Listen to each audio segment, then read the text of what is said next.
नमस्कार, मैं हूं राजेश। क्रॉनिकल के करंट अफेयर्स ब्रॉडकास्ट में आपका स्वागत है। दोस्तों, हम आपके लिए लेकर आते हैं ऐसी खबरें जो अलग अलग प्रतियोगिता परीक्षाओं में आपके बहुत काम आने वाली हैं। आइए सबसे पहले मैं आपको ये बताता हूं कि आखिर हम आपके लिए क्या लेकर आए हैं। वायु प्रदूषण कम कर रहा जिंदगी के 5 साल, चांद पर मिला ऑक्सीजन, कर्नाटक में गृह लक्ष्मी योजना शुरू, इथेनॉल से चलने वाली कार, नूर इनायत के चित्र का अनावरण, वाटरशेड परियोजना से बढ़ा जलस्तर, 1901 के बाद सबसे सूखा रहा अगस्त, विदेशी पर्यटकों की संख्या में हुई वृद्धि। हमारी पहली खबर वायु प्रदूषण के बारे में है। यूनिवर्सिटी ऑफ शिकागो ने वायु प्रदूषण पर एक रिपोर्ट जारी किया है जिसके आंकड़े बहुत ही चिंताजनक हैं। इस रिपोर्ट के मुताबिक वायु प्रदूषण WHO के तय मानक 5 माइक्रोग्राम पर क्यूबिक मीटर की तुलना में देश का सूक्ष्म कण वायु प्रदूषण PM 2.5 लोगों की जिंदगी 5 साल कम कर रहा है। इसका मतलब यह निकलता है कि देश में हमारे यहाँ वायु प्रदूषण इतना बढ़ गया है कि जो एक एवरेज लाइफ होती है भारतीयों की, उसमें 5 साल की कमी होने का अनुमान है। और अगर हम दिल्ली में वायु प्रदूषण की बात करें तो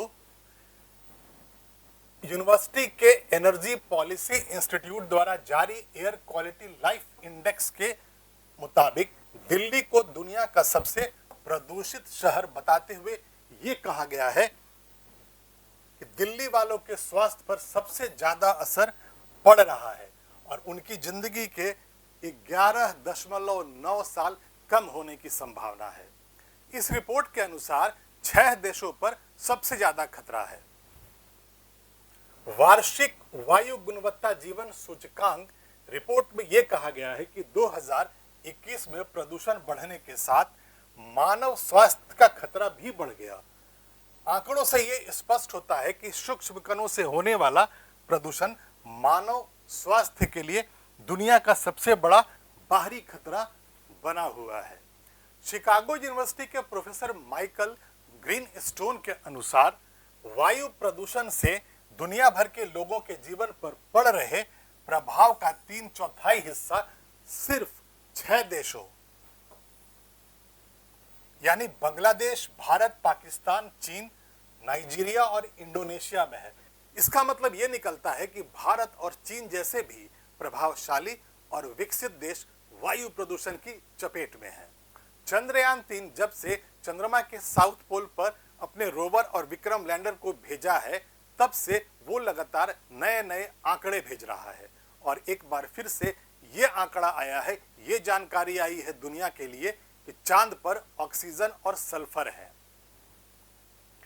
चंद्रयान 3 के चांद के साउथ पोल पर सफल लैंडिंग के बाद इसरो ने अब यह बताया है कि चंद्रयान के रोवर प्रज्ञान ने चांद के साउथ पोल पर sulphur, aluminium, calcium, iron, chromium, titanium, manganese, silicon और ऑक्सीजन का पता लगाया है और अभी हाइड्रोजन की जानकारी जुटाई जा रही है, यानी हाइड्रोजन की अभी खोजबीन चल रही है। इसरो के द्वारा दी गई ये जानकारी मानव सभ्यता के लिए एक बहुत बड़ी खुशखबरी है। हो ये रहा है कि दुनिया चांद पर कॉलोनी बसाना चाहती है, यानी भविष्य में ये सपना देखा जा रहा है कि चांद पर घर होगा और लोगों का जीवन होगा, मानव सभ्यता वहां भी बसाया जाएगा और ऐसे में ऑक्सीजन का मिलना एक बहुत बड़ी और महत्वपूर्ण खोज माना जा रहा है। चांद के साउथ पोल पर आज तक कोई देश नहीं पहुंच पाया था। भारत इकलौता देश है जो साउथ पोल पर सफल लैंडिंग कर लेता है और उसके बाद लगातार भारत चांद के इस हिस्से से रहस्यों को दुनिया के सामने उजागर कर रहा है। इसरो ने दुनिया को एक और सौगात दी है। दरअसल हुआ ये, प्रज्ञान ने लैंडर विक्रम की पहली तस्वीर ली। चंद्रयान 3 मिशन के रोवर प्रज्ञान ने लैंडर विक्रम की 2 तस्वीरें धरती पर भेजी है। ये तस्वीरें थोड़े थोड़े अंतराल के बाद ली गई हैं। इसरो ने इस तस्वीर को साझा करते हुए लिखा, स्माइल प्लीज, दुनिया को यह बताया गया आप स्माइल कीजिए, हम वहां पर लगातार डाटा कलेक्ट कर रहे हैं और चंद्रयान-3 अपने प्लान के मुताबिक काम कर रहा है। इसरो ने यह बताया कि रोवर पर लगे नेविगेशन कैमरे ने यह तस्वीर ली है। इस खास कैमरे को laboratory for electro optic system द्वारा विकसित किया गया है। रोवर प्रज्ञान ने पहली बार 30 अगस्त को भारतीय समय अनुसार 7:35 पर यह तस्वीर खींची थी और इसके बाद भारतीय समय अनुसार सुबह 11 बजे लगभग 15 मीटर की दूरी से विक्रम लैंडर ये दूसरी तस्वीर खींची। और अब खबर कर्नाटक से। कर्नाटक में कांग्रेस की सरकार ने गृह लक्ष्मी योजना की शुरुआत कर दी है। दरअसल हुआ यह था कि इलेक्शन के पहले कांग्रेस ने यह ऐलान किया था कि हम राज्य की जनता को 5 गारंटी देंगे और उन्हीं 5 गारंटी में से एक गृह लक्ष्मी योजना का शुभारंभ कांग्रेस के पूर्व अध्यक्ष और वायनाड के एमपी राहुल गांधी ने किया। राहुल गांधी के योजना का उद्घाटन करते ही इस योजना के रजिस्ट्रेशन करवाने वाली 1,09,54,000 महिलाओं के खाते में 2,000 रुपये पहुंच गए। इस योजना का लाभ उन महिलाओं को मिलेगा जिनके नाम राशन कार्ड है और जो महिलाएं या उनका पति इनकम टैक्स देता है उन्हें यह सुविधा नहीं मिलेगी।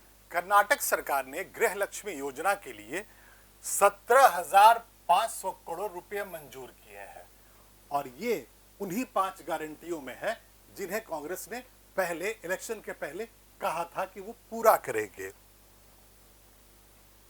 ये 5 गारंटियां हैं गृह ज्योति योजना, गृह लक्ष्मी योजना, अन्य भाग्य योजना, युवा निधि योजना और शक्ति योजना। इनमें गृह लक्ष्मी योजना में हर घर को 200 यूनिट मुफ्त बिजली मिलती है, जबकि गृह लक्ष्मी योजना में प्रत्येक परिवार की महिला मुखिया को 2,000 रुपये की मासिक सहायता दी जाती है।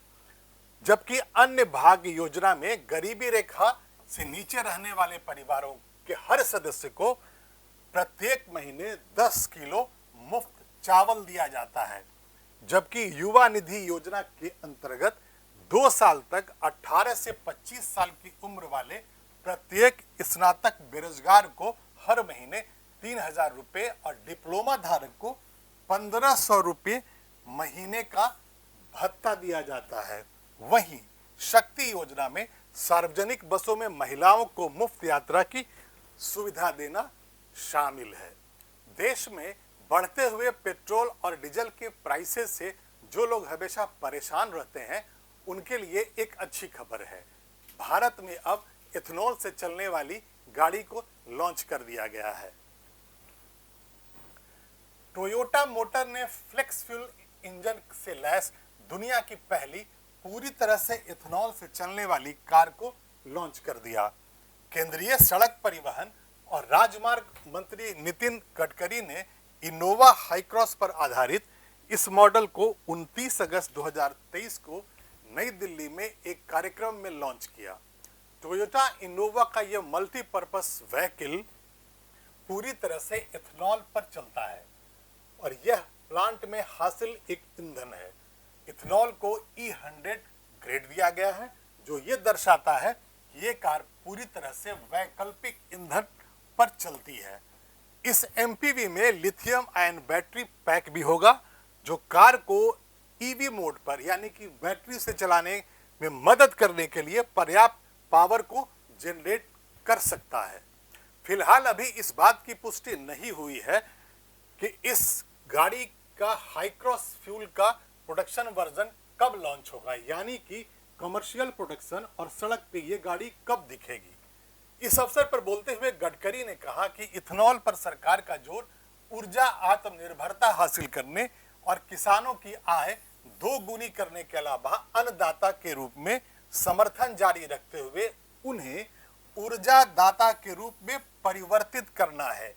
यानी कि अभी हम किसानों को अन्नदाता कहते हैं, वो अन्नदाता हैं, लेकिन वही किसान जो शुगर केन का प्रोडक्शन करते हैं और उसी से जो इथेनॉल बनता है, तो हम अब अन्नदाता को देश में ऊर्जादाता बनाने वाले हैं।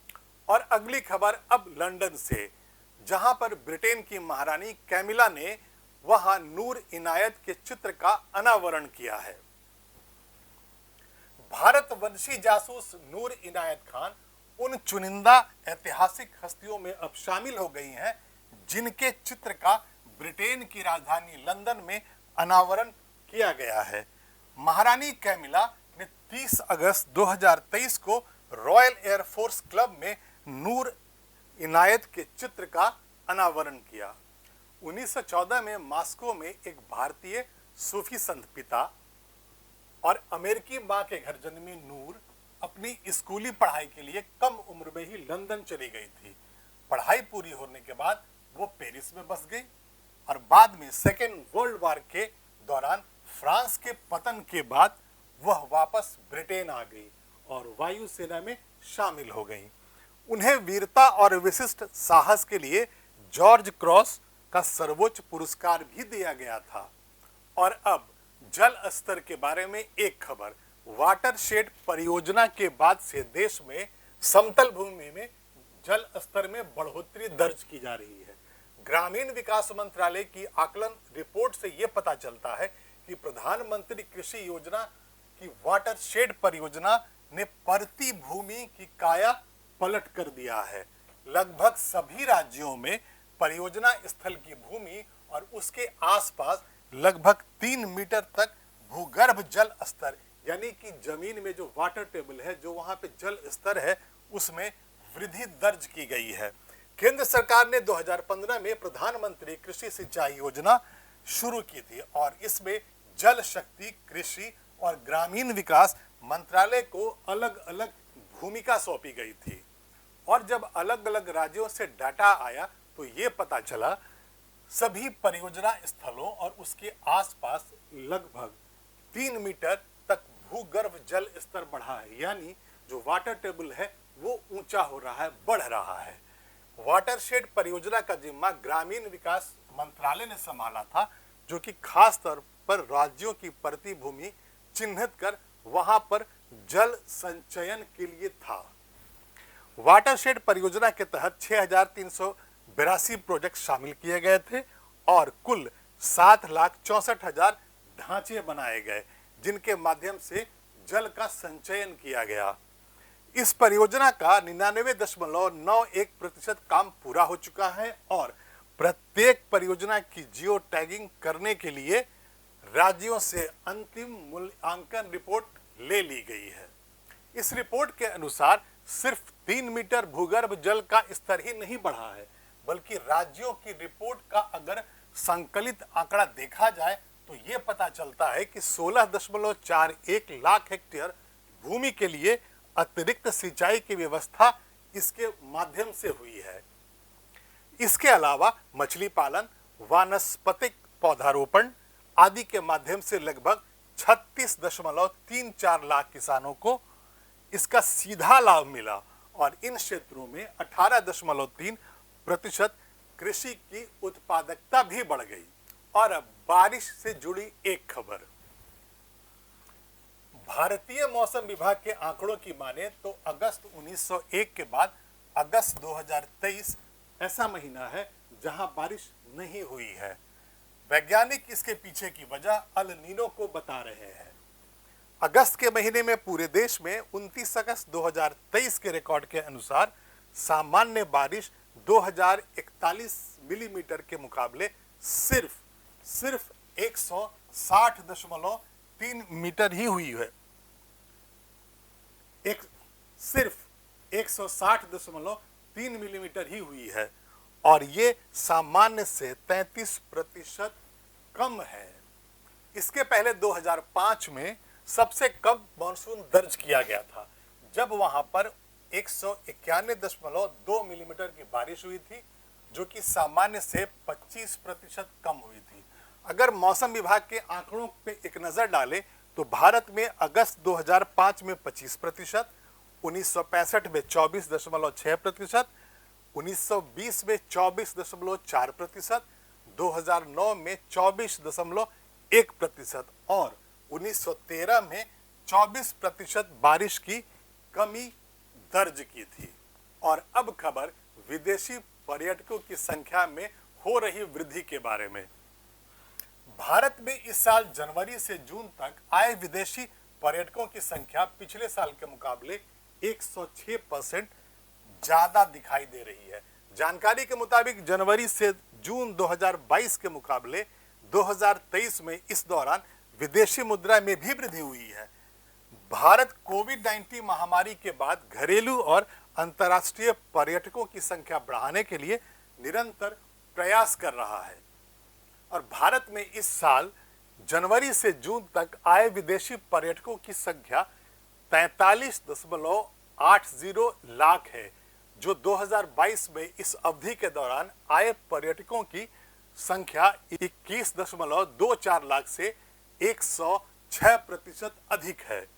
जहां तक घरेलू पर्यटन का प्रश्न है तो ये आंकड़ा 2021 में 67.7 करोड़ था और 2022 में बढ़कर 173.1 करोड़ हो गया।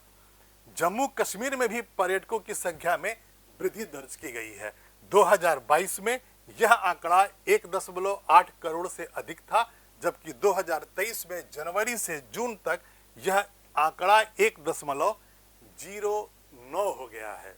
और अभी तक के लिए इतना ही। इस वीडियो को देखने के लिए आपका धन्यवाद। हम फिर आएंगे, ऐसी ही खबरें लेकर आएंगे और आप इस वीडियो को लाइक करें, शेयर करें और इस चैनल को जरूर सब्सक्राइब करें, बेल आइकन को प्रेस करें। तब तक के लिए धन्यवाद।